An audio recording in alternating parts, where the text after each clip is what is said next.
Really quick. That gives people a chance. Welcome everyone to Ladder Daily Digest. We're in Tim's living room. It's Tuesdays with Tim. We have some extra guests here tonight, and we're going to talk about patriarchy and spiritual abuse. And joining us right now is also a book on spiritual abuse, and she's going to actually talk about it a little bit, and that'll be in a little bit. And then She Became Visible. Renee Steelman's here. Deb is in the lounge, the big chair in the living room. Rob Tobler's in, and thanks Tim for letting us use your living room. You're welcome. Maven's going to join us soon as well. So let's start by Lila, explain your project first, and then we'll all go around with our own stories. Okay, so I am currently working on a book about spiritual abuse.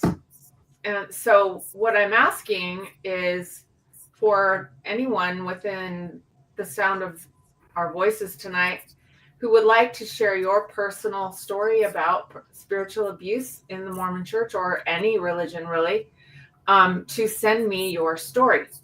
And I will give you my email address at some point. But I would like it to be like condensed, to be like maybe a couple of pages if possible or less, because I want to be able to include lots of stories.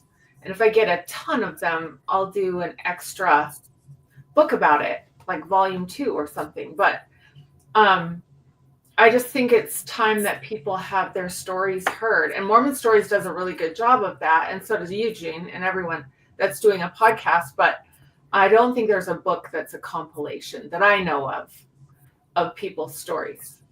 So I don't know if people know what spiritual abuse means, but I have a definition for it if you guys want me to pull that up. Okay. And I'm going to say that Lila, who was recently on Mormonish and talked for about 20 minutes or so about her project. And for more information, I'm going to include that as a link in the show. And somehow we lost Lila, and she'll be coming back pretty soon. But also, I went bye-bye for a minute. Yeah. I blew that. Okay, let me try that. Also, again. I think I'm including it in the description of the show. So go ahead and give your... Let me find it really quick, and I'll share my screen, okay? Okay.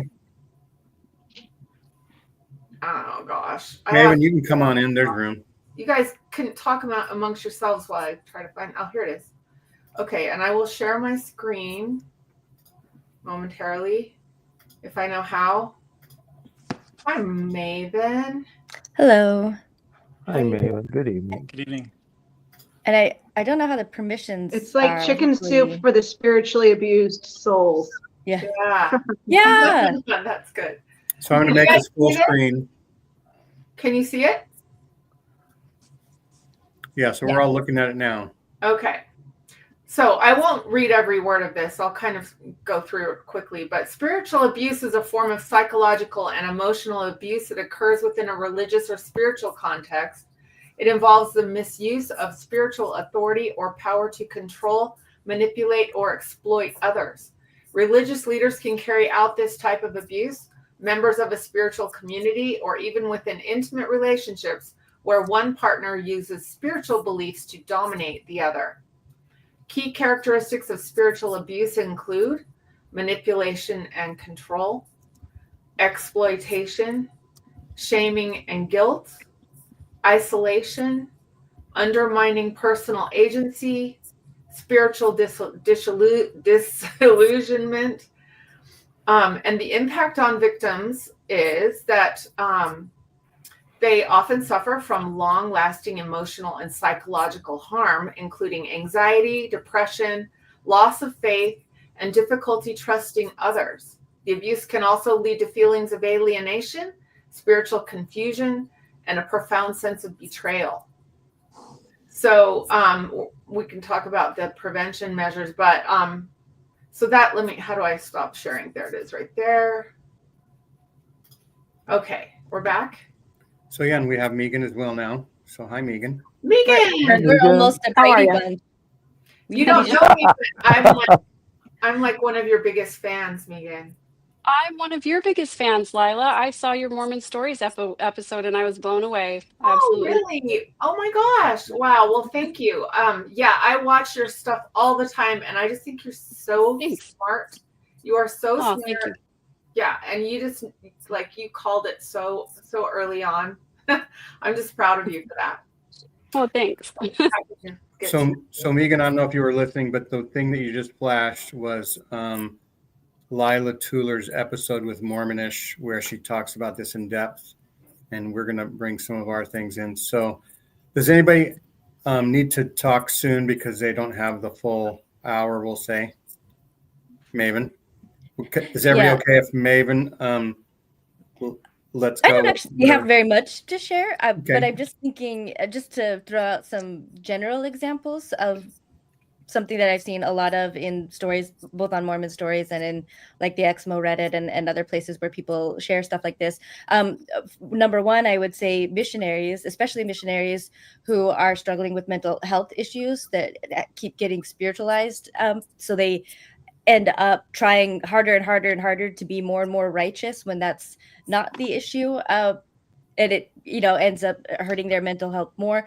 And those who want to leave and want to go home, there was a story just recently in the Reddit about a missionary that got very close to an attempt on their life, and they'd been asking to go home, but the mission president and other leaders had just kept putting it off. They have a lot of deliberate, specific strategies to keep missionaries on missions, and so I would say that's an example. There are also examples of leaders taking advantage of women, vulnerable women, either who over sexual things or abuse in abusive situations, or just like mission presidents over sister missionaries. There's been some shenanigans there as well. And honestly, it goes back, I'd say Joseph Smith and the way that he coerced a lot of women to become his, illegal or brides, more or less.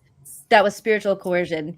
He was using his position as the prophet to influence these women and children. So anyway, I just wanted to throw those are like the top things that I could think of off the top of my head of maybe the most common scenarios that we see in the church.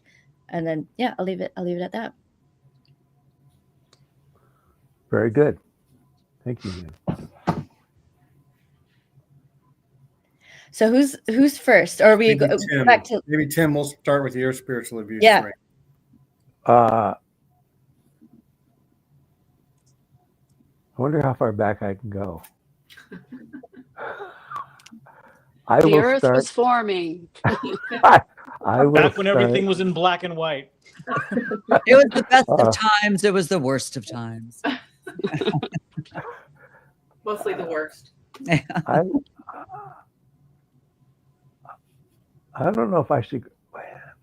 So Tim, you loved your mission, but I loved my mission. I did. I loved Germany. I really did. I had a great time. Okay. I have no complaint. I learned a language.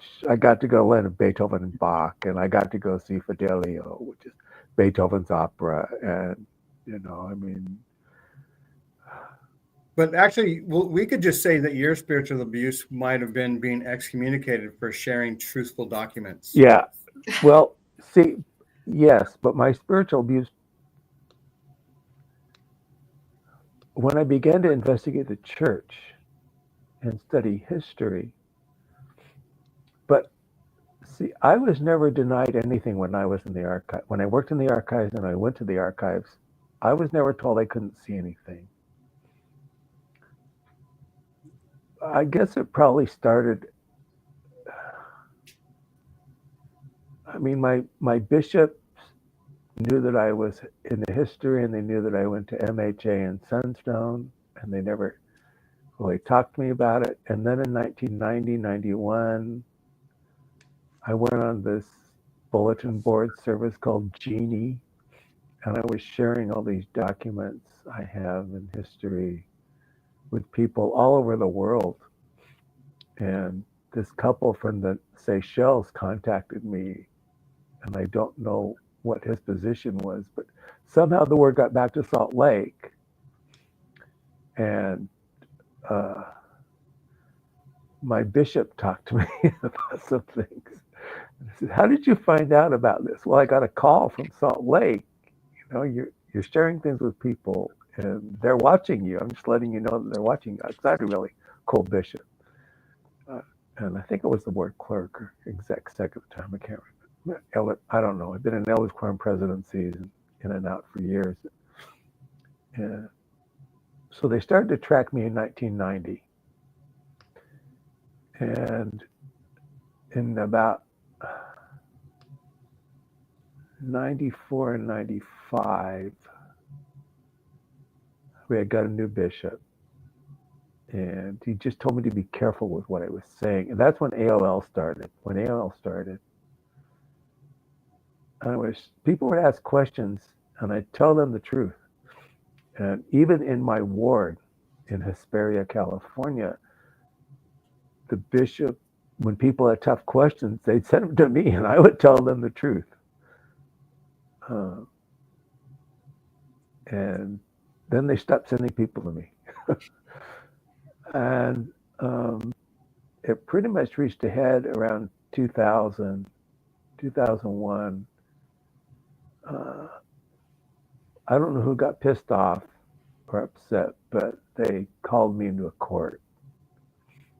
And I was excommunicated, basically. It doesn't say in my excommunication letter why I was excommunicated at all.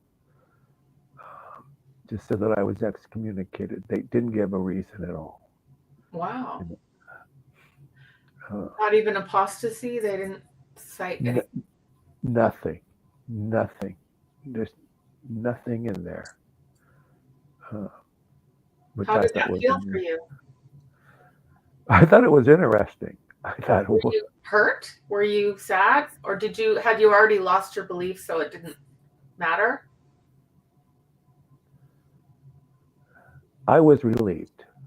Mm. I was very much relieved.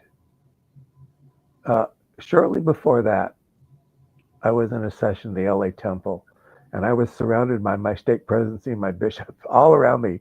And I just wanted to jump up out of that seat and run out of the temple. That was shortly before, that was April, I think, 2000. March.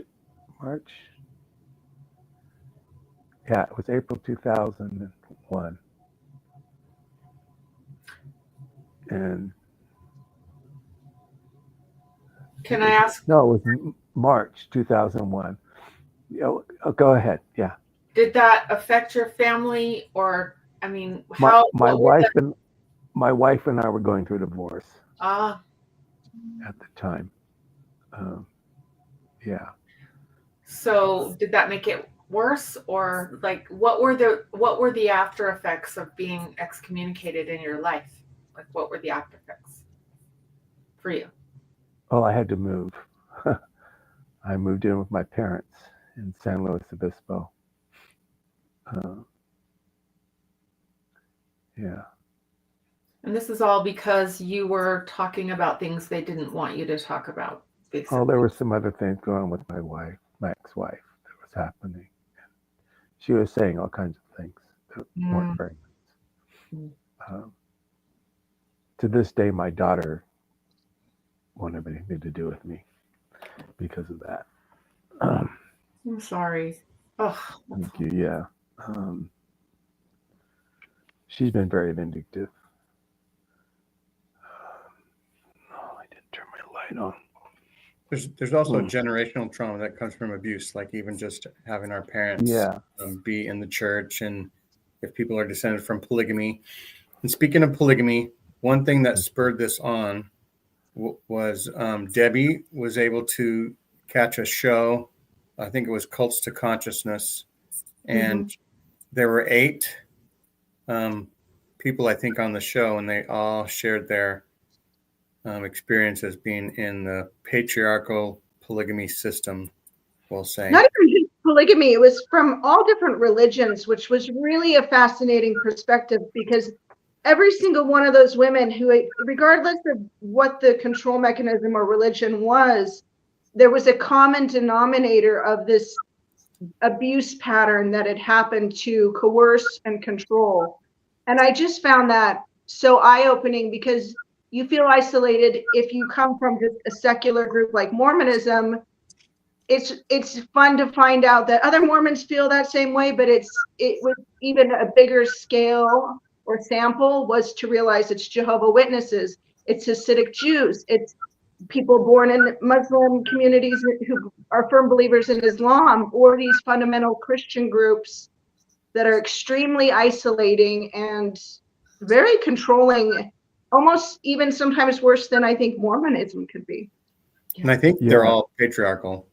It was a very interesting discussion in Cults of Consciousness of the 6 or 8 women, and they were all similar. All their experiences were very similar with the males, how they controlled their lives. And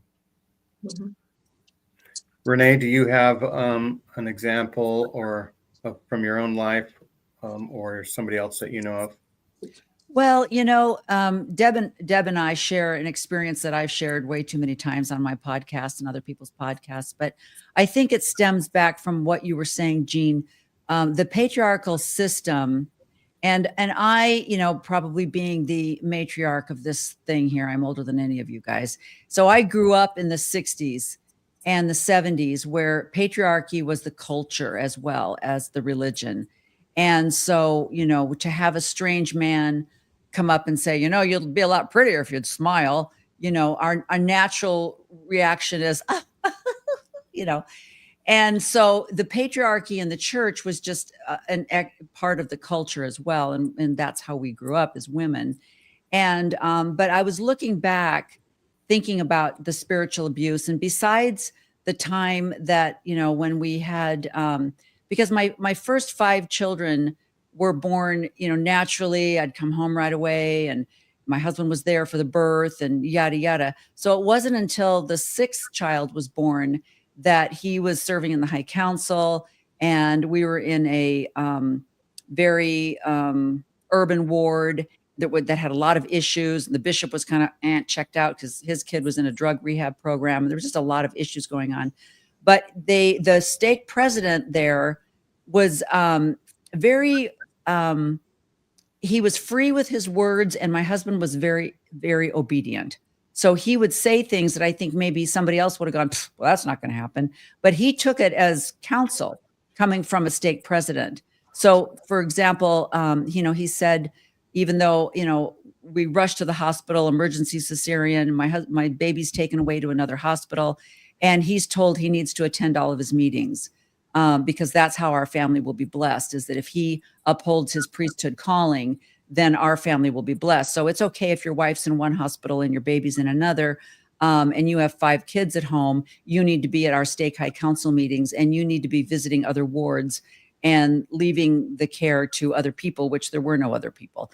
And so, but that was almost like the culmination of, as I look back on my life, as something as simple as being a primary president and having one of my counselors, her husband was the second counselor in the bishopric, and they had put him in as second counselor in the bishopric because he was inactive. And they thought, well, I know how we can get this man active again. We'll put him in the effing bishopric.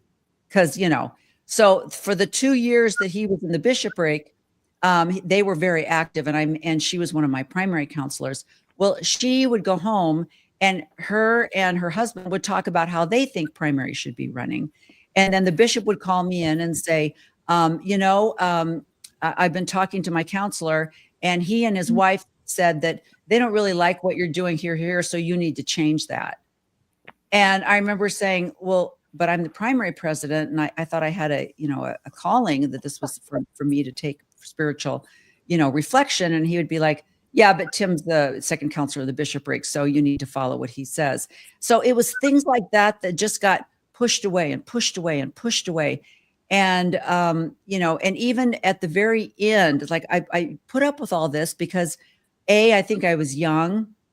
My brain was in a certain spot, and culturally I was accepting the fact that I'm less than. It took me 40 years before I heard the temple ceremony for the first time and sat back and went, who am I obeying? I'm not obeying him. I don't obey him in any other situation. When did I start obeying? I didn't even hear it as a 20-year-old. But as a 40-year-old, I was like, what? Have I been what? So it takes a level of maturity and brain function for everything to kind of come together. But with the birth of that child, I continued to take 6 kids to church by myself. And he was never there. He was always at his meetings. And then something as simple as, we have to move.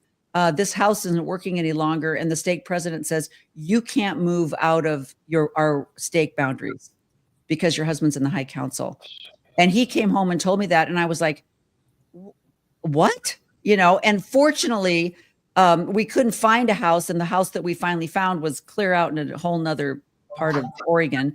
But that's what it took for my husband not to obey the stake president. And it all comes down to being told that these people have a priesthood power from God that overrides your own integrity, your own instinct, your own care for your family, that one man, a real estate developer in Portland, has more power over you because he's been given the calling of stake president. And that's the kind of abuse that I've lived with. And the greatest part of the ending of that for me was I resigned, did the whole, notarization, sent it to Quit Mormon, and but didn't say anything to anybody because I was under the impression that it could take months for the resignation to go through. Well, it didn't take months. It only took like 30 days. And the bishop called me up. We were flying home and we're at the airport, and the bishop called up and said, hey, I'd love to come over and talk to you. And I said, for me or for my husband? Oh, for you.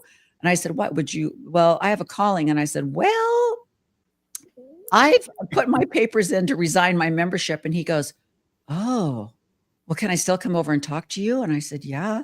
So he came over and he said, well, I was going to call you to be the Relief Society president. But I've been crying, literally crying in the closet. I'm like, I don't know why you're in the closet, but anyway. And because I don't understand why God would put your name so front and center in my mind to call you. And he said, yes.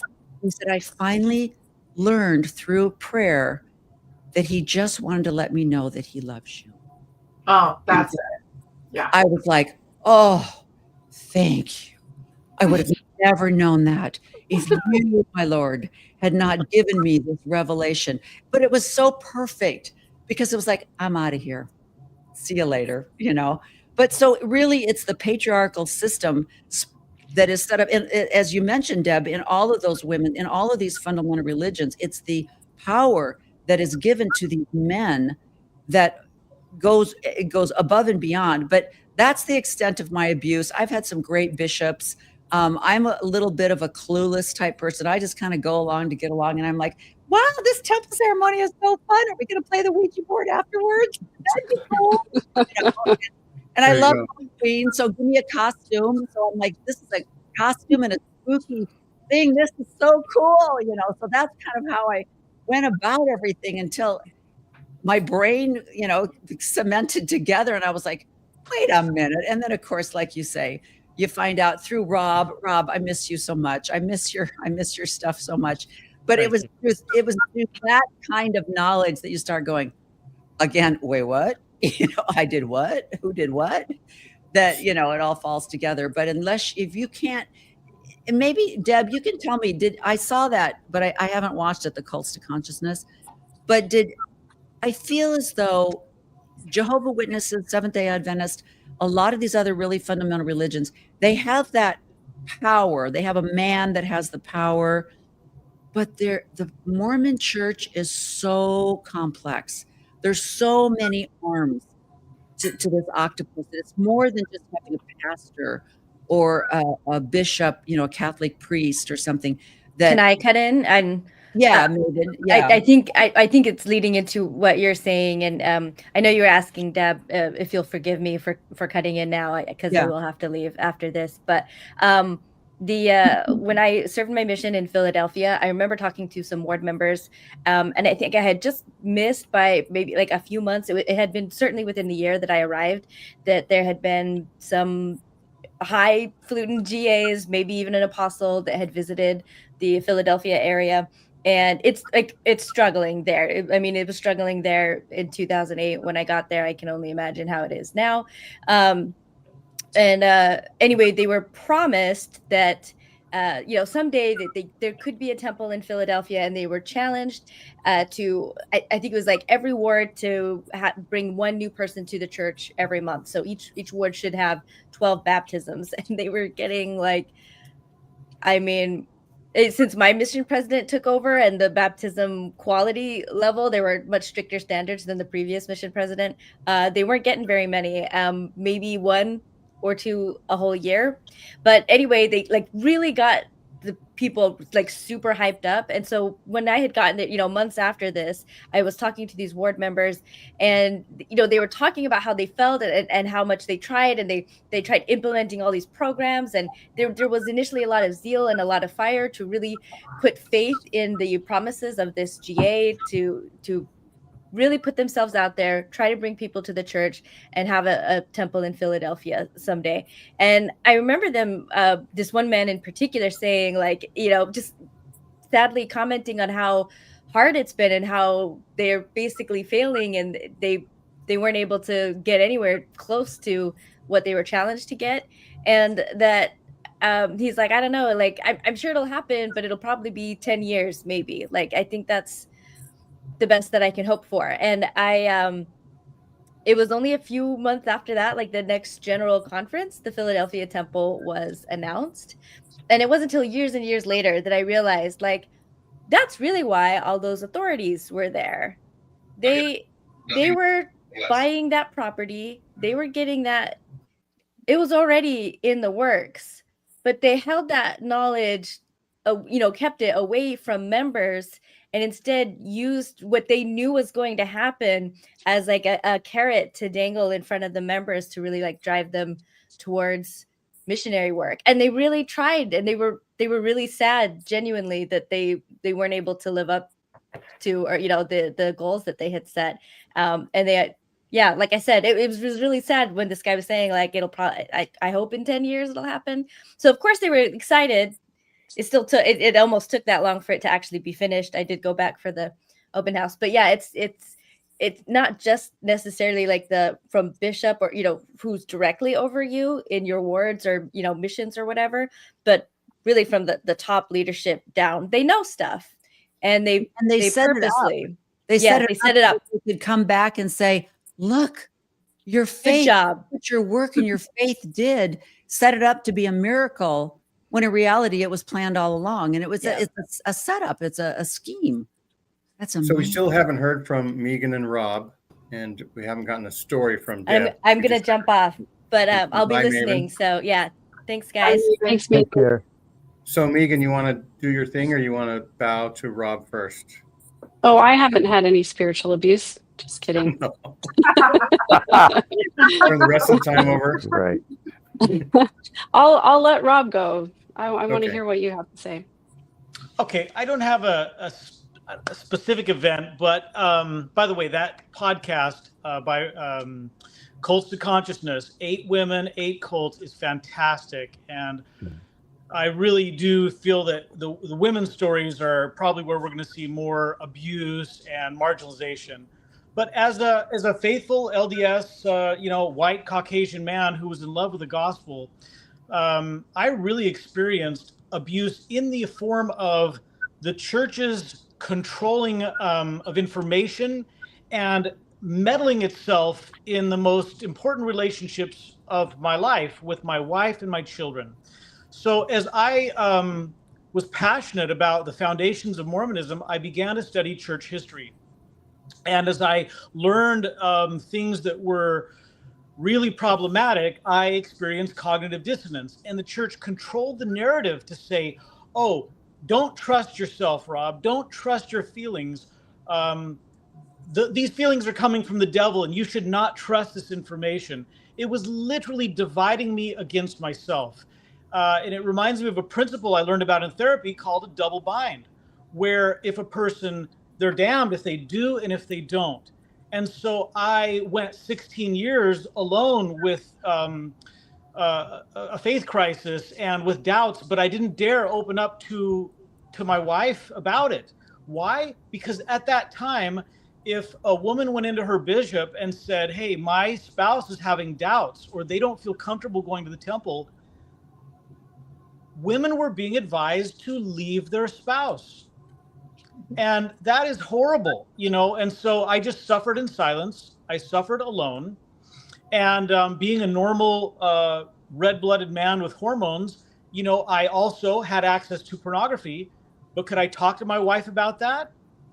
Well, I wanted to, but if I did and she went to our bishop, I would be labeled as an addict for normative behavior and treated as such.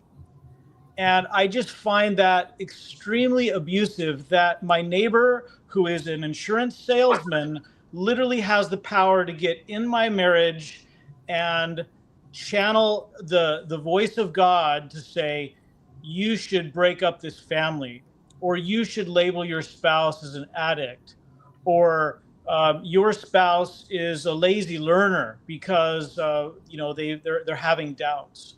And so that's the kind of internal just pain that I experienced as a male. Yeah. Yeah. Megan? Yeah, it's so interesting to hear everybody's different experiences, because I talk to a lot of people coming out of high demand religion, and it's interesting that the details are very different, but the tactics are the same. And spiritual abuse occurs anytime that a religious organization can get you to betray your own self-interest over the good of the group. And so it happens every single day in every single church building in every single religion in the world.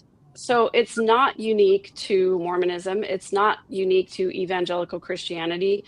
It's something that all religions have in common, because the job of all religions is to make us feel as though we are inferior and inadequate, and we need the religion in order to have access to God. And I don't think that I'm being too harsh in saying that, because it's biblical.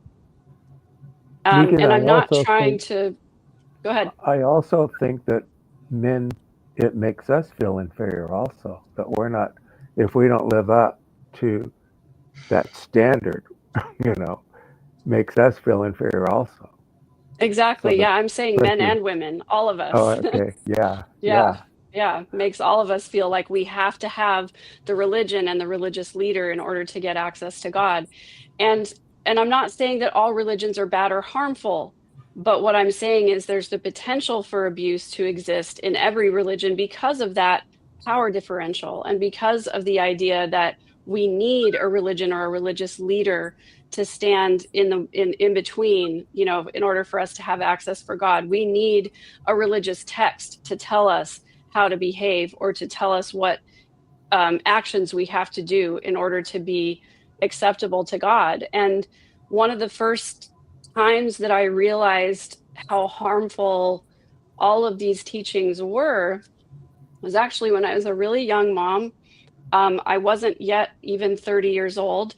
And one of the general authorities mentioned that we, especially we as women, should be out there sharing the faith with everybody that we possibly could, and that we should get on the internet and we should start blogging and texting and telling everybody all about our faith. And I was so excited about this because I love to write, and my sister and I decided to start a blog, and it was called God is the Only Perfect Parent. So you may experience some foreshadowing to know what may have gone wrong there. It was because, you know, we grew up in a coercive, controlling family, and we could not look to our parents as an example for healthy parenting. And I did not want to raise my children the way that I was raised. I wanted to have a relationship with them instead of having them just fear me and behave out of obligation. And so I started writing that blog thinking, okay, I didn't have a healthy example of parents, so I'm going to look to the scriptures and find my healthy parenting there. And I very quickly, I think I wrote maybe 2 or 3 blogs before I had to completely stop, because I started looking through the Bible for how does God treat his children, and realized that he treats his children pretty terribly in lots of situations. And so I started to experience that cognitive dissonance really early on, because I thought, if I can't look to God as an example of a healthy parent, then where is my guide? And I started thinking, maybe there's something wrong with me. Maybe the abuse that I endured in my family of origin was meant to be. Maybe that really is the way that God wants people to treat his children. And it got me to a point where I gaslit myself into believing that that was what everybody was supposed to do, and that's what God really wanted for his children. So I started off by saying that spiritual abuse is anytime you can get a person to act against their own self-interest in favor of the group. It's also in convincing people that the harmful things that they experience are normal or good or right because they're being perpetrated on them by someone who is a spiritual leader or advisor. And so every time that I came across a situation in, my religious experience where someone treated me badly, I always explained it away by saying, well, they're a person of God, they're getting direct revelation, this is how they're supposed to act, and I just need to accept it, because if I question it, then I'm not faithful enough.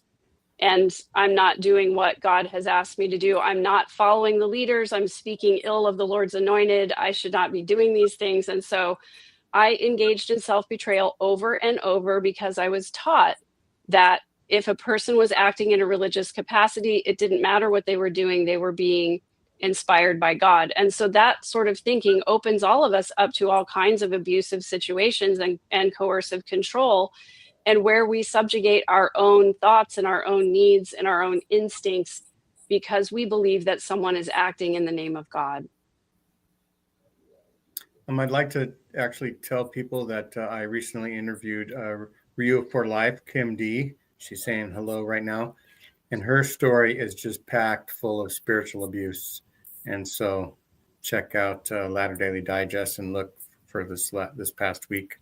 We played her show, and it was terrible. One thing that I thought about that was a little bit of a spiritual abuse situation for me was my dad was a perennial priest.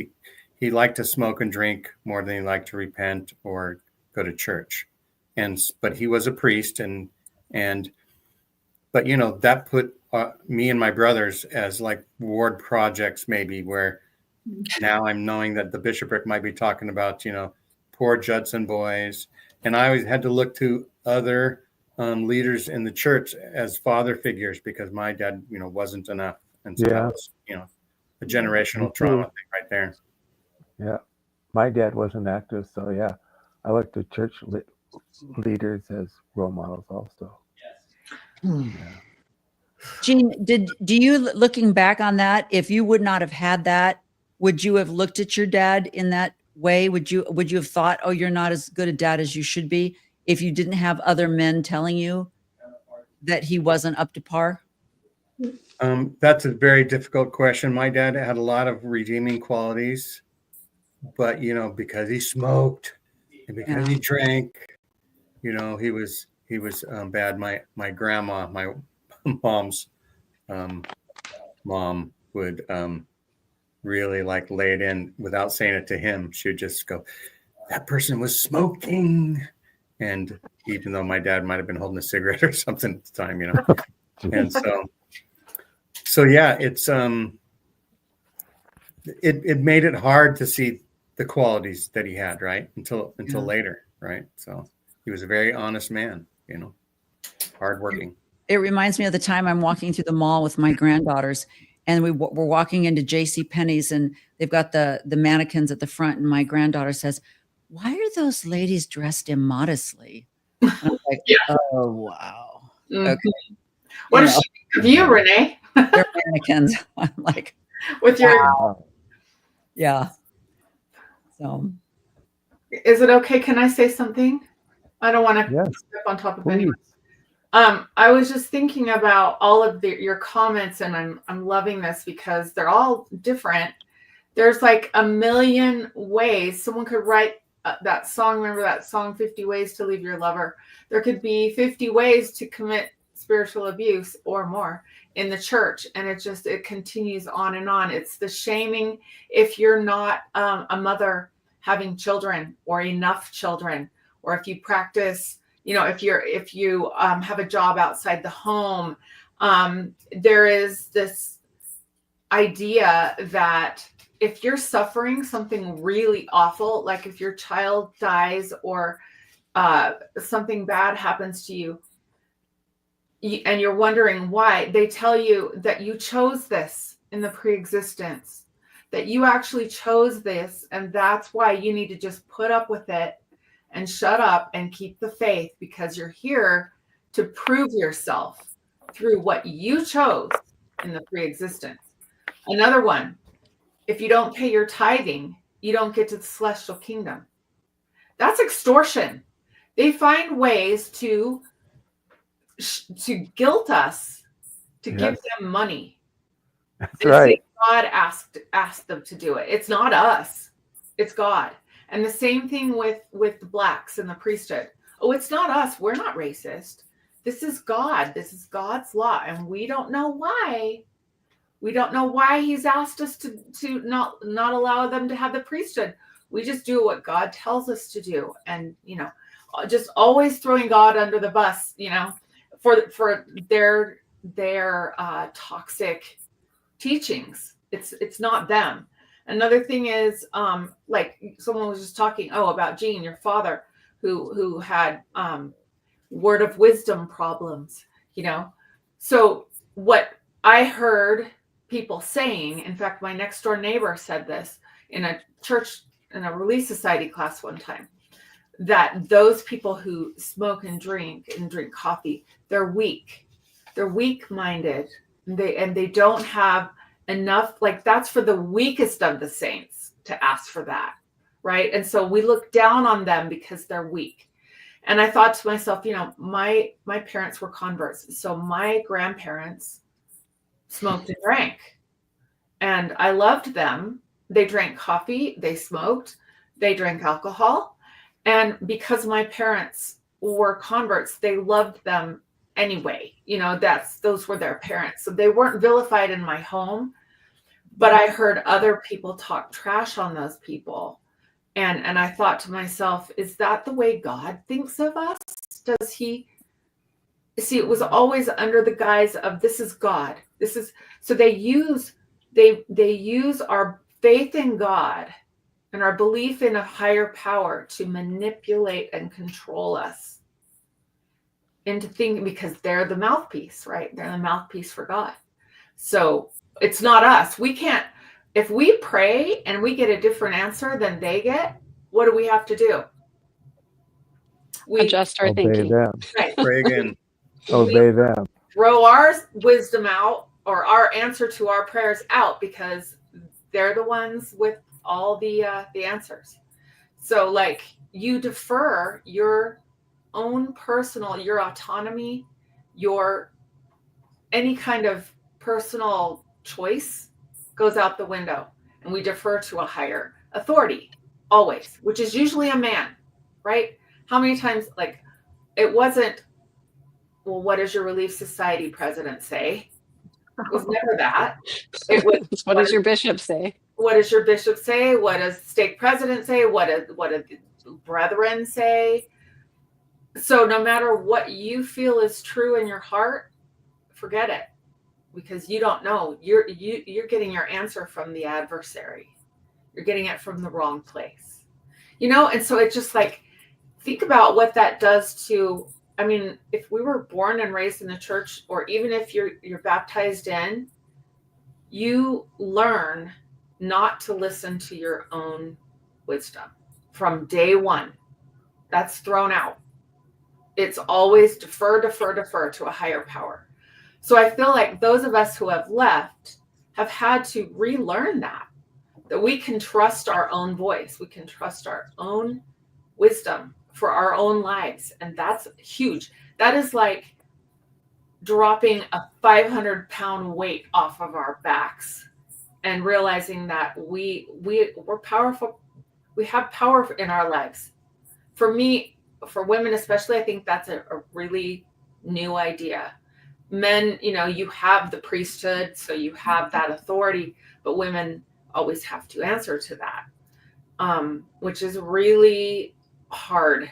It's a hard pill to swallow, especially if you are a strong-willed woman and you have a lot of thoughts in your head. I know that just divorce happens, life happens, but that creates extra abuse, right? Debbie, did you experience abuse from being divorced and experiencing being othered from church leaders?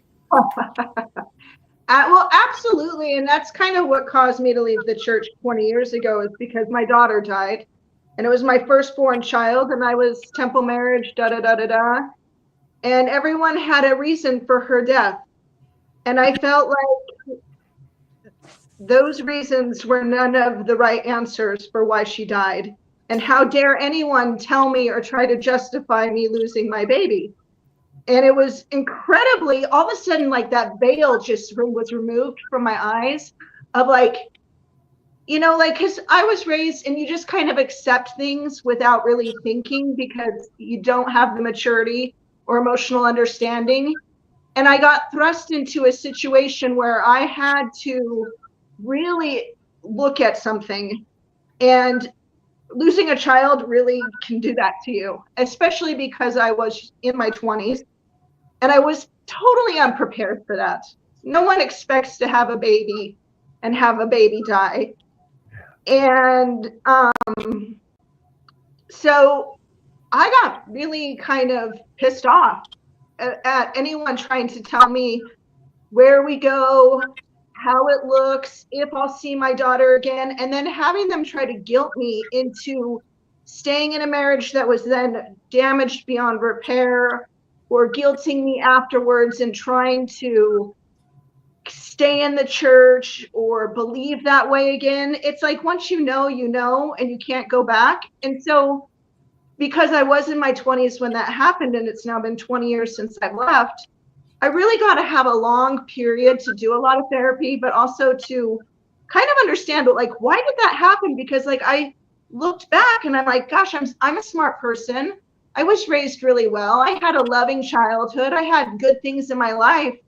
Like, how was I so blindsided by this belief system? And how did I let it control so many mechanisms or life choices prior to this all falling apart?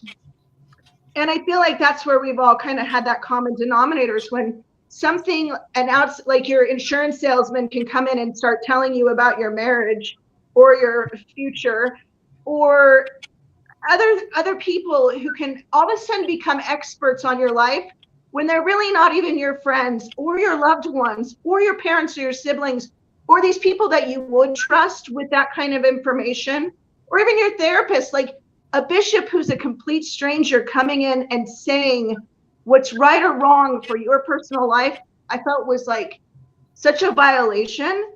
And I feel like that's why I kind of did this huge deep dive into, like the bite method of like control and how it's prevalent in all of these groups, and why, yes, religion or a personal belief can be beautiful, but it can, in some regards, be very damaging because it is controlling. It's taking away your autonomy to think or believe or trust yourself or your instincts, because you're constantly being taught from the cradle to the grave to defer those choices or those experiences to either a higher power or an authority figure that's not yours. And what's the big message about our future? Patriarchal blessings, right? We could do a whole show on patriarchal blessings and spiritual abuse. Rob, do you have something to say? Yeah, I would be amiss if I did not mention that another form of abuse is neglecting legitimate needs. And as a parent of a daughter who came out as gay, we neglected her needs. Why? Because we had been asked to covenant, to build up the kingdom. We had been asked to sustain the leaders who were preaching false rhetoric like reparative therapy, or that being gay was a choice, or that you could pray it away. And so we favored the church and its narrative and sustaining those leaders over our own child. And if you can get between the love of a mother and her child, or the parent and her child, that is some pretty nasty abuse, to the where you can be so indoctrinated that you will alienate your child by saying, you know, well, don't expect for us to be seen with you in public, and the person you love, don't expect them to stay the night. You know, that is that's an incredible feat, to wedge yourself between the love of a parent and a child. You know, that is frightening, absolutely frightening, like you say. And I think what makes the Mormon church so much more dangerous, as I mentioned, and I'm not a scholar of religions, you know, all throughout the world, but from what I've, you know, what I've seen, and I could be wrong, is the most dangerous thing about the Mormon church is that we believe in continuing revelation, and that we have 4 sets of scriptures. So you can be Hasidic Jews, you go to your rabbi, you have the Torah.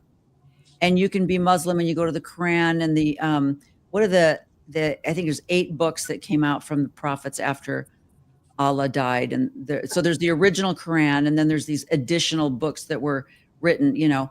But those are the ones that say, well, you have to wear a full hijab or burqa, but you're okay with just a hijab and head covering. So that all came from the teachings of some prophets after Muhammad died.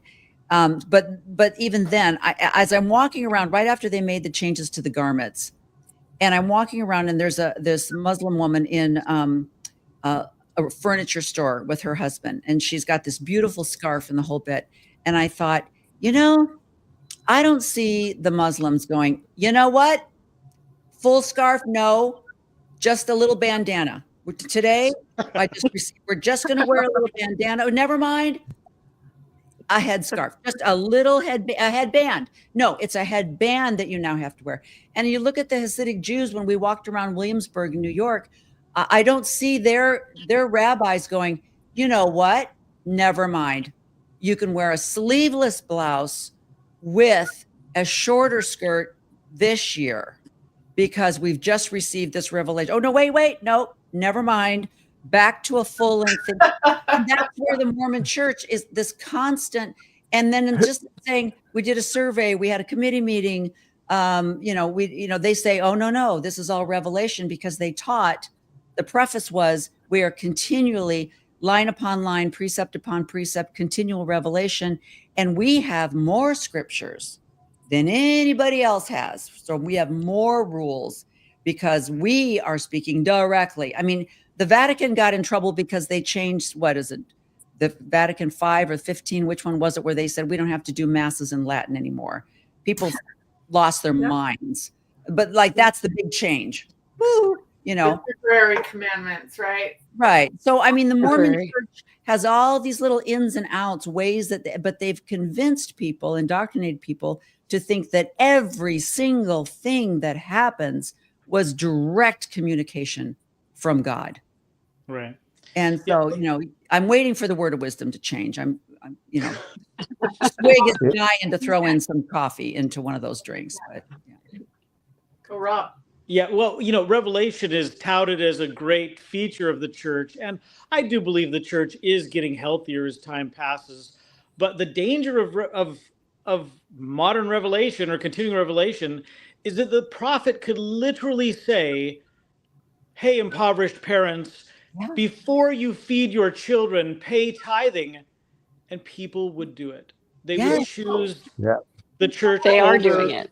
Hungry children. That has happened in Africa, in war-torn, whatever it was, Rwanda.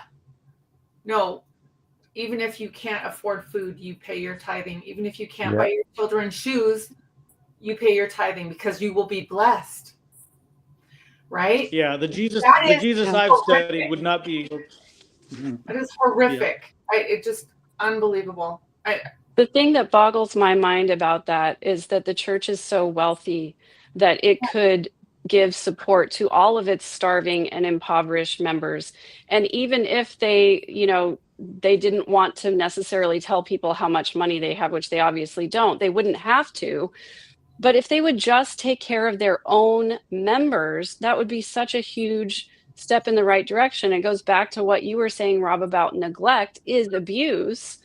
And I think one of the biggest ways that we get abused in the church is the emotional neglect, where in support of Deb's story, you're not allowed to grieve a dead child or a dead family member. You're supposed to just have faith in the plan of salvation and be happy that they're in a better place. It's not okay to grieve.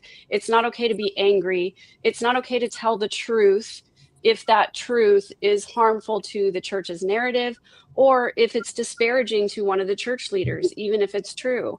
And then Lila, what you were talking about earlier, when you said that, we chose these experiences, I think probably the thing that was the most harmful abuse story for me to get over was experiencing SA as a child from the ages of 7 to 11 and being led to believe that I literally chose that experience to make me a stronger person. There was something God wanted me to learn there.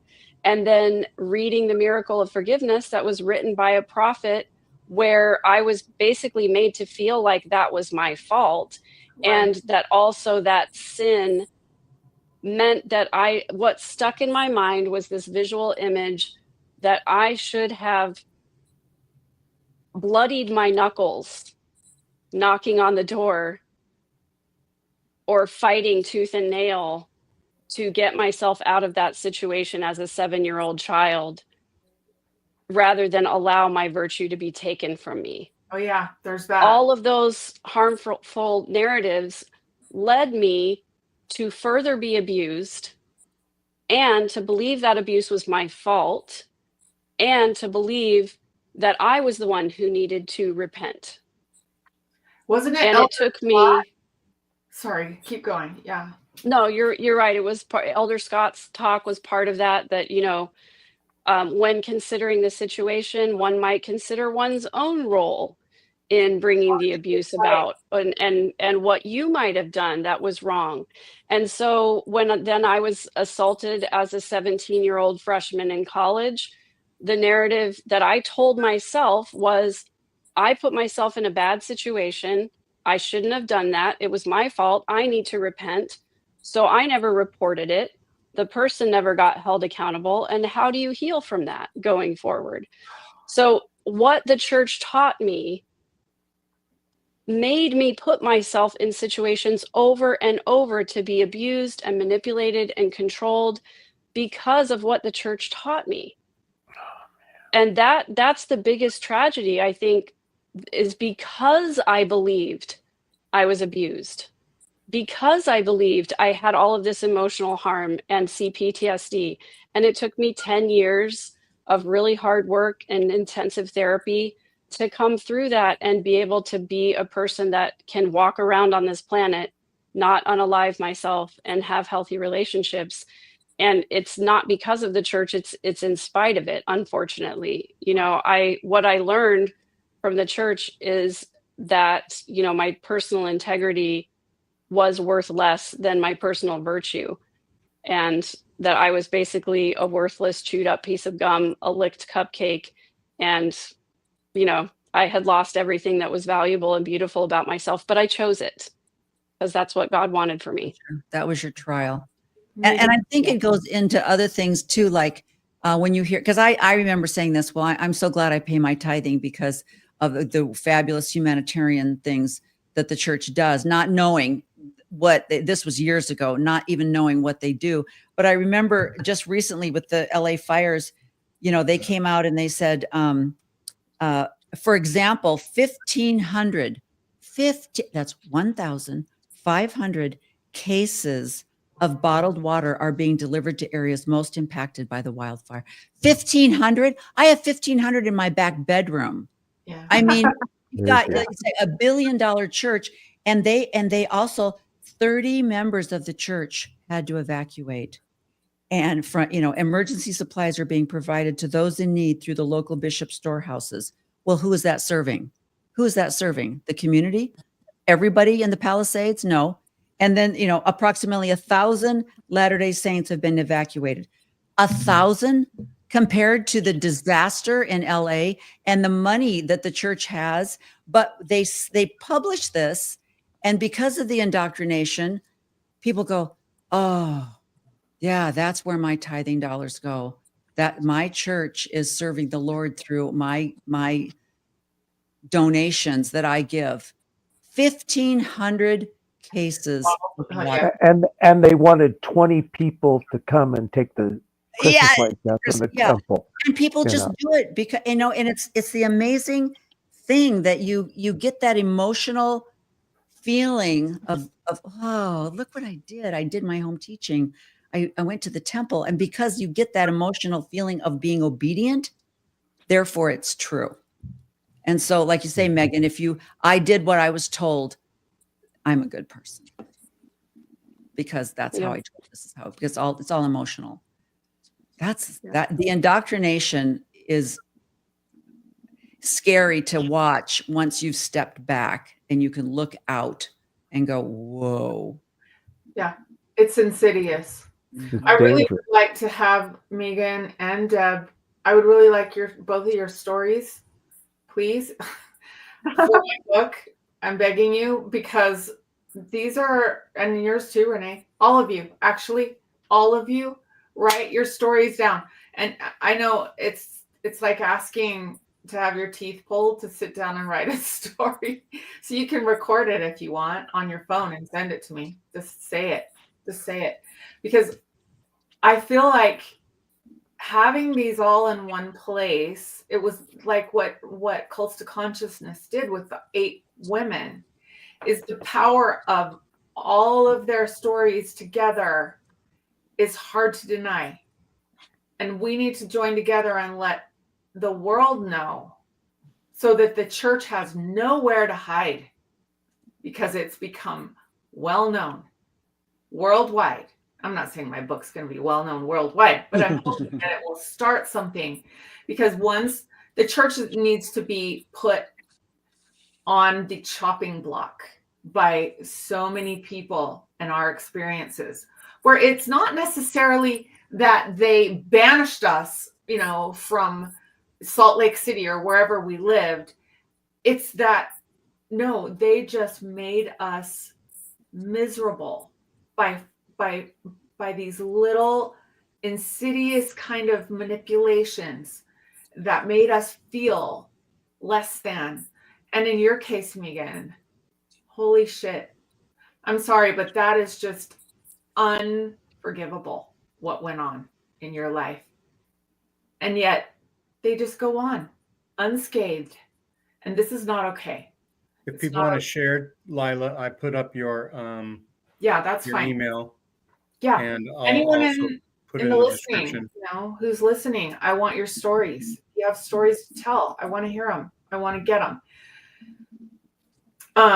What's Maven saying? Rob, remind us why you left your fabulous. I don't know if any of you followed Rob on TikTok, but I mean, it was a full-on NBC production, costumes, backgrounds, the whole bit.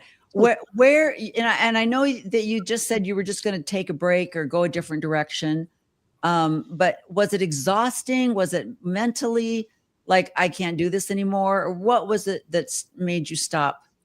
Because it was fabulous. If you're deconstructing, the things that he did on TikTok were so informative. Yeah, thank you. I opened up that TikTok account anonymously without my relatives knowing about it, just to process and just get this off my chest and just to be heard. I work as an air traffic controller, and just thinking about the cognitive dissonance of the church literally caused me to distract myself from doing my job.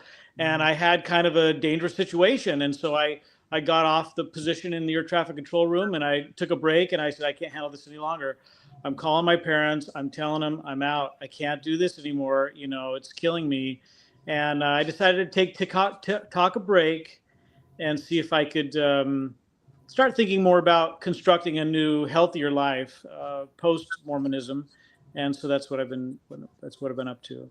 Yeah, yeah. It's I interesting to love that, watch Rob. it's interesting to watch all of us where there's this arc, and then you finally go, there's a world out there, Mhm. and I don't want to live. I don't want to live in this anymore. If I'm going to leave, I'm going to leave. You know, Yeah. and for health and just especially through this whole this political the next 4 years, there's going to be enough trauma. Oh, yes. You know, we might need to just go elsewhere. And Lila, I got a story for you to tell you about. We had dinner with a young man that used to help us as a caregiver from Mexico City.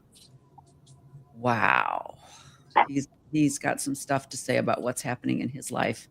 I would love to hear it. So I mean, there's a lot of really, really good stories already, and I want more and more and more, as many as I can get. These are like, it's just mind-boggling what we didn't see, you know, what we just couldn't see. And when you get on the other side, and I want to shake my kids that are still in the church, I really do. Well, see, that's why I was so conflicted, because I knew both sides. I knew the real world and I knew the church world, you know. Yeah. And yeah. I was Lila, I remember hearing. So sorry, Tim. Did I was interrupting you. It's okay. It's okay. Finish. Okay. Did you have? I was gonna say I just remembered that. Sorry, Tim. Sorry. Okay. There's a delay on my sound, I think. I'm so sorry. I'm sorry, Megan. Hold that thought. Yeah. I'm not trying to be Tim, go ahead. Here, but Tim, see, I grew up in LA, and I would go to my friend's Jewish temple, my friend's Baptist church, and right next to the chapel where the temple is a Catholic church. I go to mass with my friends, and then I go to Sunday school, you know? So I was exposed to all these different religions growing up. Yeah. And I knew that there was more, you know? And I mean, I guess I'm unusual because I knew about polygamy. My grandparents were products of polygamy. And I knew about Joseph Smith's polygamy from the age of 8, 9, or 10. And all these things that you guys didn't know is surprising to me. That I've always been curious about things. And my father used to get upset at me for asking. He says, "Why are you asking that question?" "Because I want to know, Dad. You know, I want to know."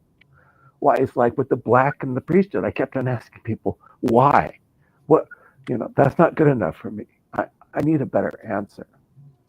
You know, and when I was at BYU, and I was blessed with Mike Quinn as a teacher. Okay, and I went into Mike's office one day and I asked him, and I said, "I really want to be a church historian." And he says, "No, you don't." Yeah. I says, what do you mean, Mike? He says, "They don't tell the truth." You know, he says, "I'm telling the truth, and look what they're doing to me." I'm so sorry. Yeah. So torn. I was torn. My father was a good man. He wasn't active growing up. When I went on my mission, all of a sudden he became active again. But, you know, and I was torn between my mother and my father. And I was trying to please my mom by going to church. My dad, he was a pilot and an engineer. We go flying together, you know. And I was torn between those two worlds. And like I said, when I was finally excommunicated, it was like a big relief. It was like, God, I can tell the truth. I can be honest for once in a while, you know. Yeah. I mean, I was struggling. You know, your guy's shelf broke. My whole life was like an unraveling. When I find something out, when I go to the archives and I'd read something and I want to find something out and I do research, and you know, I start pulling on a thread and another thread, and you read another diary, you know, and I run into Grant Palmer at U of U once in a while. We talk, and Dave Whitaker and what about all this stuff? You know, you have all these well, wait a minute, the priesthood restoration had happened until what? It wasn't written down till when? 1838? Wait a minute, what's going on here? Yeah. You know, that's a lot to hold when you're trying to stay in. Yeah. and it was tearing me apart.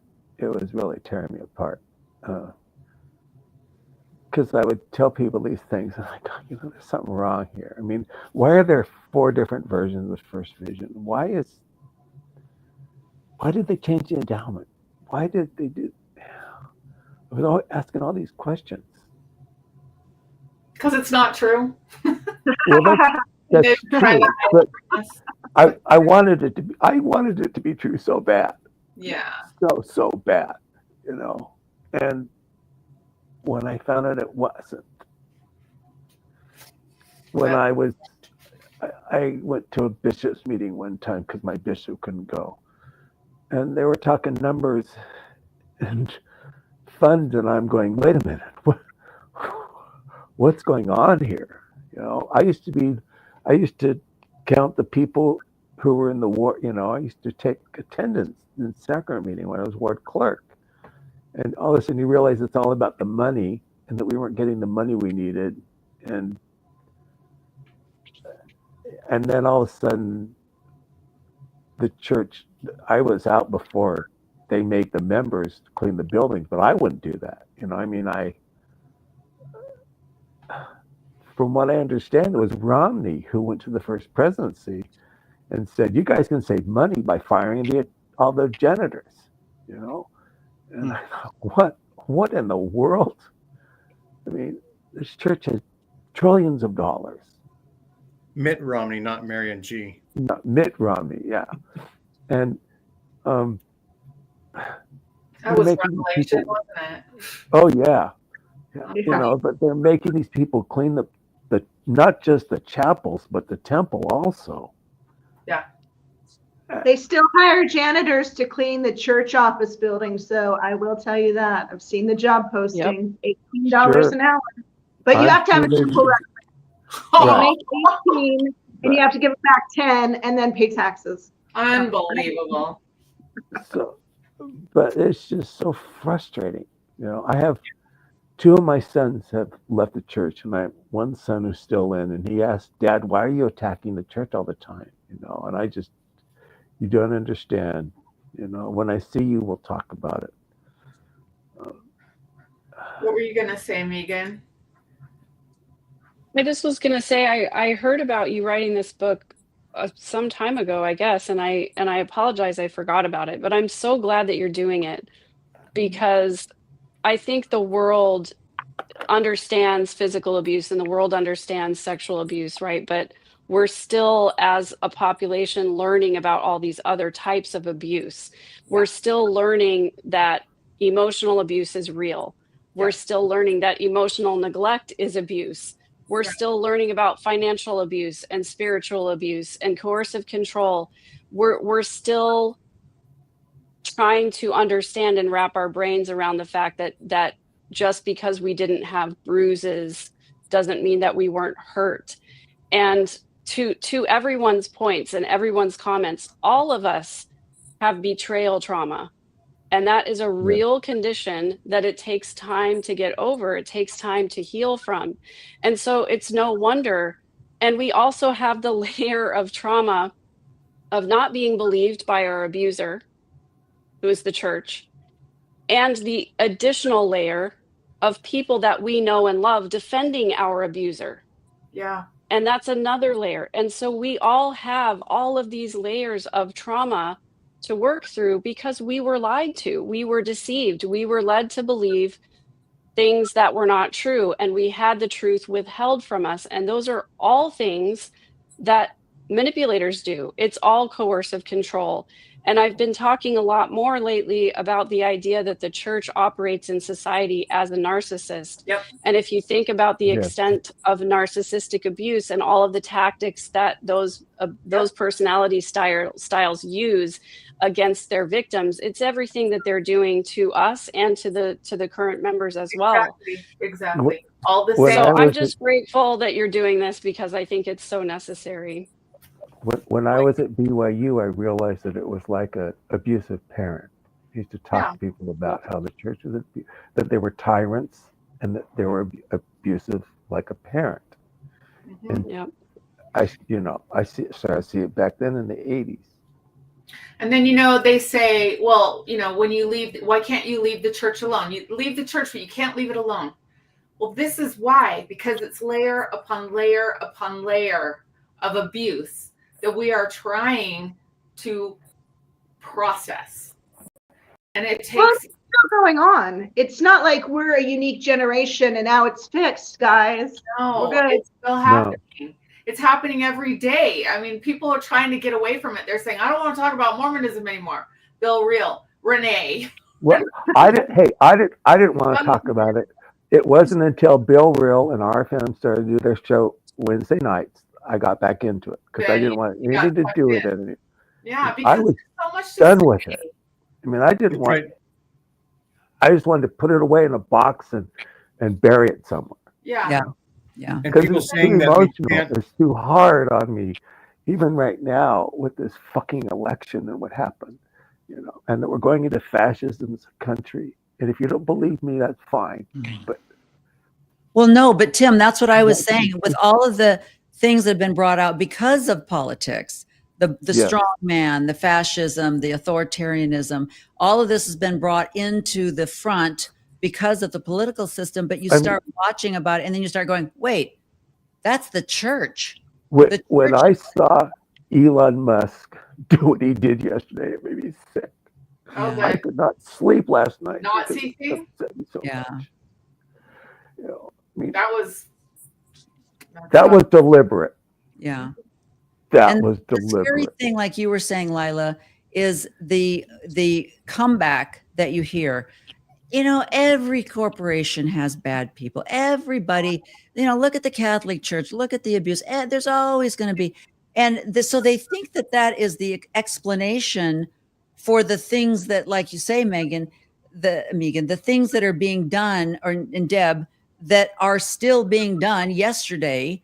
This is not something that happened in 1838, and it's continuing, and it's like, but you are the only true church that speaks with God, which makes you different than Microsoft. That's right. Well, that's why it's different than politics, because politics will change every 4 years. Your religion you're born into is for life. Regardless if you leave it, you're still a part of it because it's part of your foundation, and your family may still be in it. Like, I left it. My father didn't leave it, you know, so I still have those things that are not going to change in my lifetime. Right. So, we can't even vote. We can't even vote who's the prophet. We have no power at all. None. And if you listen to, what's her name? Who was it that worked with John DeLynn that's talking about Tim Ballard? Oh, yeah. Kara Burrell. Yeah. Kara's thing yesterday about who the church gets their information from, supposedly from psychics and stuff. You should watch that video that she has an insider who told her that they're relying on outside, like that guy who wrote Visions of Glory. They listen to him, and they listen. I mean, when I heard that the people they're listening to are the wrong people. Look what Jody Hildebrandt and these guys. Look at the corruption that's happening. I know when I was watching it, radicalizing an already kind of semi-radical religion a little bit. So when you're taking that kind of next level stuff, that's when you get into the Joseph Smith territory. And now all of a sudden we're having sex with 14-year-olds. We got 36 secret wives. We're counterfeiting money. We're burning a press. And we're having sex 3 times a day. Right. There's different houses. What Mike told me, you know, crazy.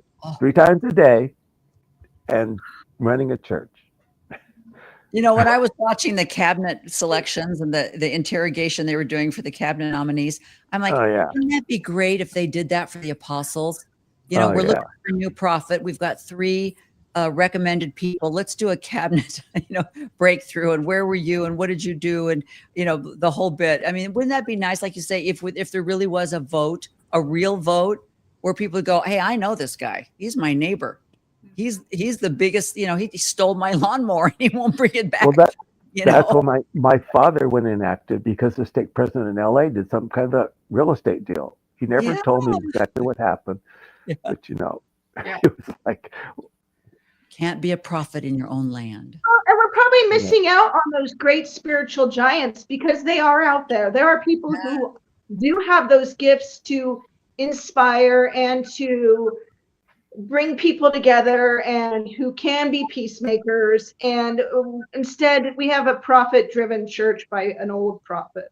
Yeah, and nepotism and and the a belief that narcissist. it literally have to go back to Jesus Christ, that if you did their lineage, there would be a relationship. Therefore, I have to put my son and his son in as the next apostle, because in the background, there's a true belief that there is a legacy that has to be followed.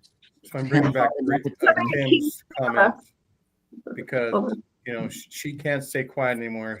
She's going to raise her voice Good. against the abuse of the church.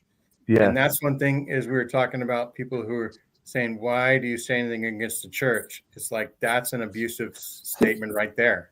And It's like, why would I not be able to talk about it? my experience with the church, I'm a supporter. So I looked at the priesthood as supporting it, not bottom up, not top down. And that's why I never got along with people like that. Because I always thought the priesthood was there to help people, not to rule over them. Yeah, I have something that happened today that I wanted to share. I was asked to. I've been at this group. It's called a mastermind group. But anyway, we're all kind of supporting each other with books that we're writing.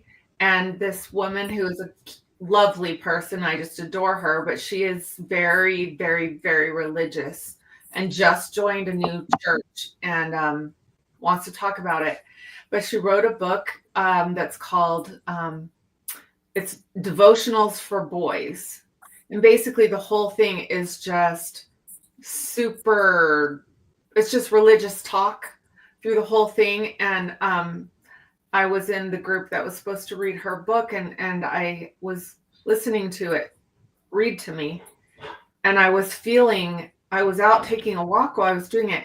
And I was literally feeling my stomach tense up. Like I thought I didn't know what was happening. It was a physical response that was so, I don't know what to say. It was so tangible that I sent her a text and I said, please don't take offense to this, but I can't listen to your book. I said, I was raised in a high demand fundamentalist religion, and this is very triggering to me. And I know that, you're a strong believer. It's not against you or your book. It's just, I can't physically do this. And she was really kind. She said, were you raised Mormon? And I said, yes, I was. And she said, well, no wonder. She said, I feel so sorry for you. She said, I have some friends that are Mormon and they've left. And the things that they've told me about the control and the manipulation and all of that. She said, it's really sad that you went through that. She said, I hope you can find Jesus and God. And I just said, unfortunately, that's not possible anymore. It's not, like, I've had to deconstruct all of it in order to survive this. For me, I know other people are able to do that, but for me, it was like the entire house of cards had to come down. And then maybe, at some point, if somebody wants to build something up, I get that.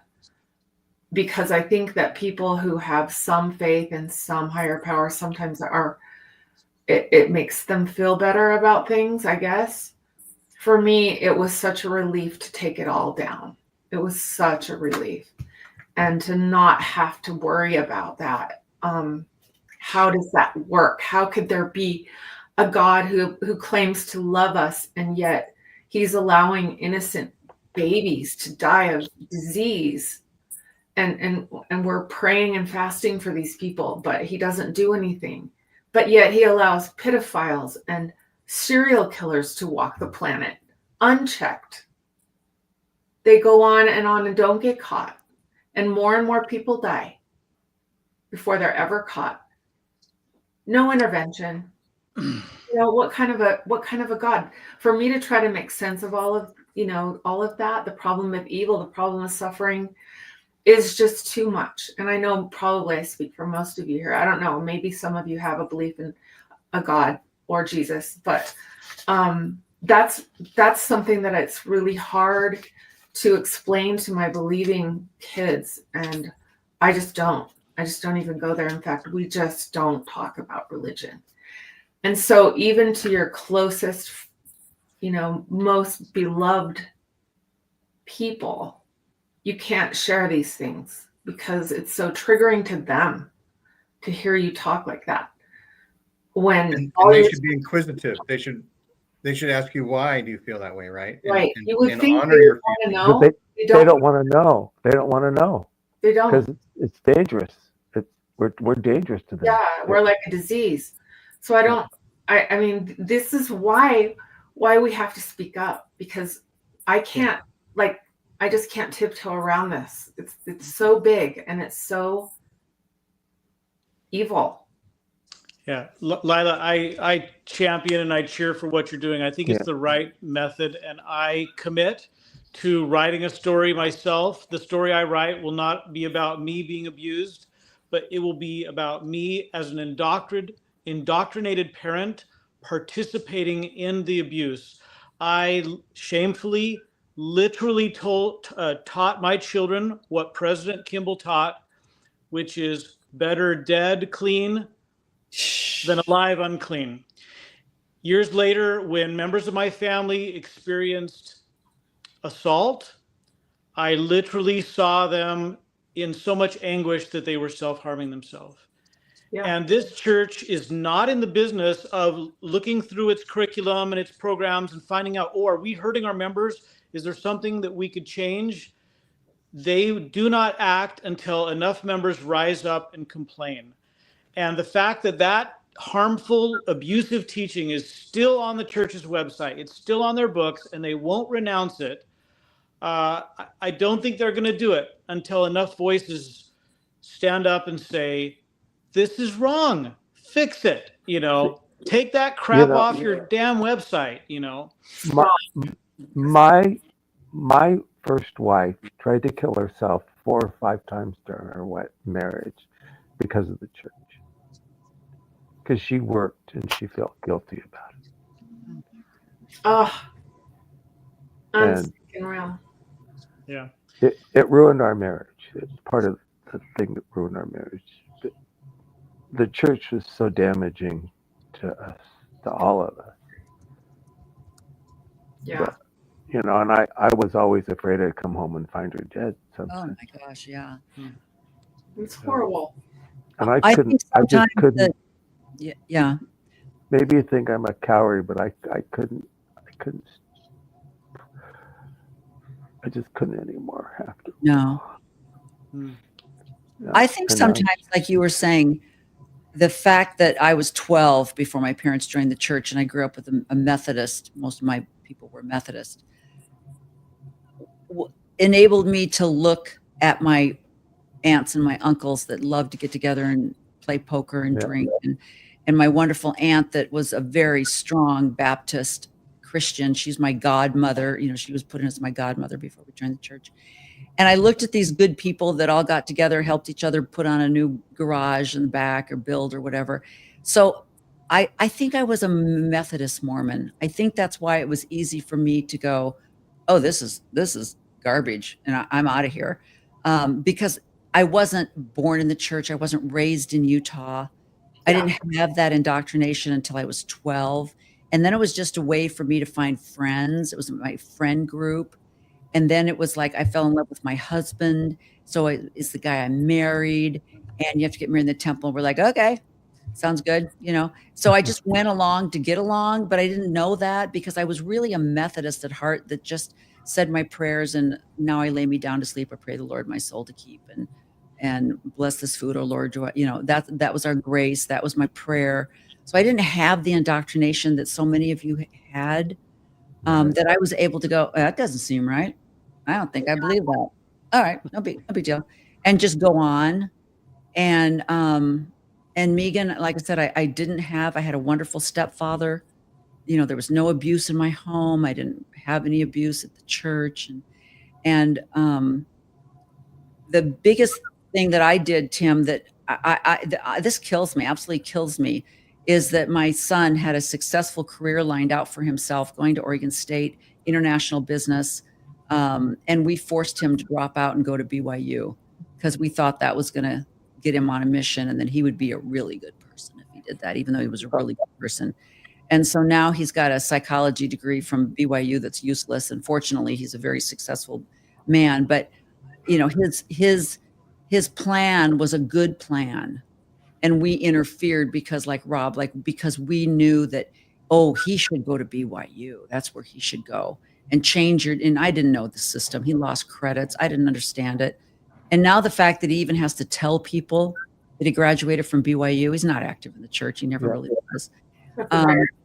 I feel so bad that we did that because we just thought that was the right thing to do, which is nothing compared to what you said, Rob. But it goes along with the whole, just that path we all walked, because we were given our map and we were told what shoes to wear and what food to bring and who to take with us, the assigned people to take with us. I'm grateful I went to BYU and I met Mike and Jesse and all these other, and learned both sides. And for some people it works, you know what I'm saying? I'm not saying it worked for you, Tim, but you know, for some people the church seemed to be just the best thing in the world. Well, they don't examine their lives. That's true. And they didn't have a gay child, because if they did, like Rob did, at some point you have to come to grips with something. You can't just deny your child forever. And I hope, Rob, that now where you are now has in some way given that, is it a son or a daughter or what? A daughter. A daughter, your, you know, some sense of that you've changed and that you accept them now, how they are. And I think, you know, we can always try to make up for that at some point. But for some people, it seems to be okay. You know, white cisgender males. And I'll say to that, you know, peanut butter is okay for really a lot of people. And for some people, it's deadly. It will kill them. Yeah. And so when I was talking to this one guy once who had some problems, he says, well, I'm just going to let the leaders tell me what to do. He says, you came to me with a question and I'm telling you the truth. And he didn't want to accept it. You know, I'll just accept what the leaders say. I'll ask them. Of course. It's like, right. And that's abuse too, right? And like I was saying, Jif Peanut Butter recalled like $120 worth of $120 million worth of products because a few dozen people got sick. This was in 2021. And I posted it on my wall on Facebook. And I said, here is a company that's taking charge of, they're taking responsibility for what they're doing. And we know of people who have committed suicide. I know of somebody just in the Bay Area and wrote a letter and they found his body in the porch of the church in the South. Oh, yeah. And so anyway, what was his name? Think of his name for a second. You can maybe look it up. But no matter what, Jif Peanut Butter was taking, you know, responsibility. Yeah. And the church isn't. And the only way we can get the church to take responsibility is to talk about things. And so that's the purpose of this show. That's when I went around and I put no on that proposition. Every chapel in the Hesperia, Victorville, Apple Valley area, because it was that guy. Oh, what was his name?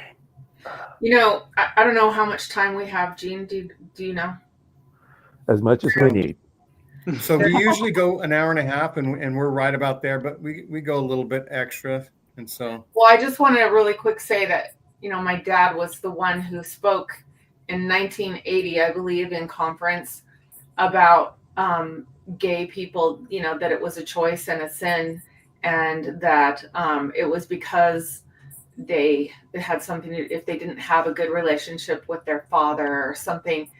And a young man's parents contacted my dad several years later, but they told him that their son, after hearing his talk, Stuart Mathis.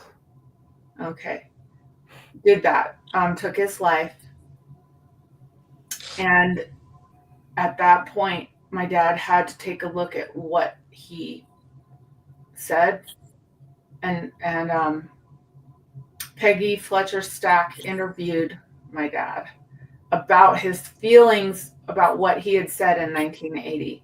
And he told her that story, and he told her that he had changed his thoughts about that he was wrong. It was what was being taught by the current prophet at the time, who was Spencer W. Kimball. It was the doctrine of the church at the time. It was in all the books. And so he was just repeating what he had been told about it. And I think he thought he was saying the right thing. But later he had to change his thinking on that before he died. But how many young people, have taken their lives because of this doctrine, and they have never apologized for any of it? I wrote a paper on suicide when I was at BYU about suicide, and About how it's linked to bad teachings. I'll have to find a copy and send it to you guys. One of the things I found was a lot of them occurred around conference time. There were clusters. Surprising. I was always so depressed after conference. I was always a wreck. And I didn't know then. But that's not even from the bad teachings, it's just from boredom. It's around conference. See, it was the first time. Dark humor. Dark. But what prompted me was when Debbie tried it the first time. Not me, his wife. Sorry. He has my wife. My ex-wife. Debbie, what happened? No, I was kidding. Yeah. I wrote it for Mike Quinn's social history class. I'll have to find it and send you a copy. Yeah, if you can find that, Tim, I can add it to the description later. And people can look for it in the description post show. It's not online anywhere. I've got it somewhere. I have to find it. Oh, I see. Rob, do you have something to say? I want to offer a unique opinion. If there are any Latter-day Saints who are active and believing, listening to this podcast, and you're not convinced that the LDS Church has harmed or is actively harming people, consider this take. When the church has something like a November 2015 LGBTQ policy, and they chalk it up to the mind and the will of Jesus, that's abusive. If the church bans African American people from the priesthood and the temple, and they chalk it up to the mind and will of Jesus, that is an abuse on his name and reputation. Using the name of the Lord in vain, maybe. If you believe that an angel with a drawn sword pushed Joseph Smith into polygamy because Jesus initiated that, that is an abuse of his sacred name. And if you're like me and you love Jesus, please consider that aspect of the way as an additional way that the church is abusive. Yeah. Jesus. And Amen. to go along with that, when I listened to Sister Bednar give her talk about trials and her faith and what got her through the fact that her husband was called to be an apostle after he was, president of BYU, Idaho, and how she, couldn't barely get out of bed with her third child or whatever. And obviously motherhood was hard for her. They have 3 boys. They don't have 10. They don't have 9. They had 3. And that was overwhelming for her without help and assistance from her husband. And then you think, yeah, like you're saying, Rob, the women that tried to commit suicide or suffered from postpartum depression, knew that every pregnancy was going to be torture, but felt like they had to because President Benson told them that you should never limit the size of your family, that you should have as many children as you physically can. And then they had husbands that said, you have to have another baby. We have to have more children. The prophet has told us we have to. And you have, Tim, like, women who are suffering because they have a job, a simple little job, but they're being made to feel guilty because they went to women's conference. And, Ezra Taft Benson, a John Birch communist fearing crazy, is telling women they should have as many children as their quiver can handle. And these women are losing their minds over this because that's just not physically what they can do. And then they try to, in their lives, they don't have alcohol to go back on. So most of the women in the 50s and 60s just drank themselves into oblivion when they, couldn't have a voice for what they wanted to say. And that was a whole nother catastrophe. Or they took Prozac. Yeah, or drugs. Yeah. Why does Utah have the most antidepressants sold in the entire nation? That's why it's called Sandy Candy. Right. I wonder. So, yeah. It's such a cognitive dissonance because we're told that it's the gospel of happiness, right? And you would think that if we really had the true gospel of Jesus Christ and it was the only true church on the planet, that all of the members would be happy and prosperous and not in poverty and not experiencing, we wouldn't have any members of the church with gay children. If what the quorum of the 15 say is really true, right? There wouldn't be, as Elder Bednar said, there are no gay members of the church. Wow. All of this harmful stuff. It's like, if we really did have the truth and we really did have a prophet that could see around corners, then conversion therapy never would have been a thing. The November 15 policy never would have come out. Yeah. We never would have had an incorrect endowment service in the first place. It would have just been perfect the first time it came out. It's just the idea is so ridiculous and ludicrous that these men in their literal ivory tower, they're so disconnected from the membership of the church. They have no idea what the lives of their actual members are like. And their policies and their teaching manuals are written by attorneys. So it's surveys. They have to take surveys. They have to survey. God can't tell them what the members think. They have to give a survey.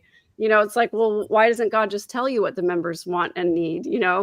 It's just ridiculous. And it makes me feel like an idiot all over again. Like when I left the church and my partner's uncle said to me, Megan, I always thought that you were a really intelligent human being. How could you have fallen for such a big bunch of bullshit?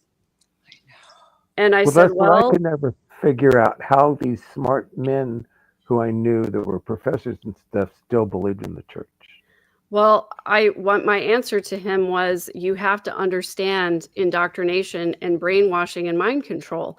Yeah. And you have to understand the fact that I'm a 7th generation Mormon, that the last person on my mom's side of the family who are, the original descendants, I was descended from a prominent polygamist and his first wife. And the first people to leave living in Utah were my parents, because my dad was in the Air Force. And the first cousin of mine, the first family member in 7 generations to leave the church, was my oldest cousin who left when she was 18. She was the first person in 7 generations. So when I went through the temple for the first time, and I was just dumbfounded with how crazy it all was and how weird it all was, and really secret handshakes to get into heaven. Is that really what we're doing? But I said to myself, 7 generations of my family have done this. They can't all have been wrong. Yeah. There's just no way that my smart parents and my smart grandparents and my smart sister and my smart brother, there's no way that they're all wrong. So I guess I'm the doubter. I guess I'm the one who just doesn't know what they're talking about. So we gaslight ourselves into perpetuating this ridiculosity because the cognitive dissonance is too difficult to overcome until it's not, until the shelf breaks, and it's crazy. It's Hey, the it's most Diamond painful Dave. thing I've ever What gone up? through. Sorry, I Dave. joined late, guys. My face was on the picture, and I show up late with my face on the thumbnail. Hope everyone's doing okay, given the topic of conversation. We're doing fine. You missed all the dirt. But Yeah. I would say this. If something's built on a lie, it can never be true. And so you have to keep on telling the lie and making it true. Like when you're a kid and you lie and then you have to cover the lie, or as an adult, it's not good to lie because you have to remember the lie you told and then build upon it to maintain it. And I feel like that's what the church has done since the beginning, is it started out as this lie and they've done everything they can to manipulate it into a restoration, a truth, a salvation, and it's just a giant corporation at this point. It's not even a religion. I'm not even gonna give them credit for that. Yeah. Well, when they make Ensign Peak a church, they call Ensign Peak as a church to hide their money. So I have a question. Did anybody do the spiritual abuse practice of whoever came in late to class had to give the closing prayer? No. I'm gonna assign Diamond Dave the closing prayer, just because I was trained to be that way. So anyway, You were that guy. I'm that guy. Yeah. but Dave, did you hear anything? Do you have any thoughts to add? I mean, Other than patriarchies everywhere. I mean, how long do you got? Like, we got another 8 hours, maybe, because like. Not me. That's abusive. That's Just abusive. past my back. Yeah, you could do Yeah, the one no, that- I mean, I think I'm gonna have to go back and rewatch and just see what everyone said. But I agree completely with Debbie, and I think we were even talking about on a past live stream, like the topic of the church being founded on a lie and then just building upon it. And then I brought up the question, if they were to come clean, would that fundamentally destroy the church and have everything crash down, and what would be left? And I think that's part of where the topic comes into play, because when it comes to maintaining that structure, there has to be some, unfortunately, with the way the church is now, there has to be some level of force to get people to stay. And physical force is usually frowned upon in Western nations. So it's taken more the route of psychological, emotional. It's fear. Yeah, It's I've seen a lot of, like, I've even experienced this lately because I'm going to be moving out of the US, and I've had several current members trying to guilt me and shame me back into the church, and I'm like, that doesn't work on me personally. So Guilt and shame. Yeah. it's and I get not everybody does it, but the fact that it's there and it's predominant means that it's still a topic that does need to be discussed, because if multiple people are experiencing it in multiple states, it's not like a one-off. You know what I mean? It's not like some random guy in some ward, that nobody cares about. It's a feature, not a bug of the system. Well said. Yeah. Good closing prayer there, Dave. Good job. Amen. Amen. Everybody say it. Bow your head and say yes. Anybody have any last words that they'd like to say? Now we will all sing "We Will Hightail to Kolob," and then we can close. That's weird. Yeah. That was great. So I think this was a really good show. I think it'll Thank stand you, the test of everybody. time. Thanks, Tim, for letting us in your living room. You're welcome. I'm going to upload that appreciate- paper to the eHat drive. I'm trying to do that right now. That's right. Hey, will you put my email address up one more time Yeah, before we put her close? email. Probably. Let's see. Or I can say it out loud if you got a pen and paper. I can put it up There right we go. now. There it is. And we can leave it there as I'm sort of closing out. You know, we're doing this show. We're not experts. We're people that have opinions and have experiences. And so somebody in the comments said something about don't trust anybody who doesn't have studied any of these things, you know. And so I banned him because he didn't show me his PhD in whoever that is, they can go what they should say. suck a fart. They can go suck a fart. Wait, I missed that. You were quick. I missed that. I wanted to. What did you say, Tim? You don't know. You don't want to know what he said. I told him to go suck a fart. Okay. Wow. Yeah. Or they're doesn't watch you. they're a supersonic, idiotic, disconnected dumbbell. Very Like good. that. To not recognize Childhood.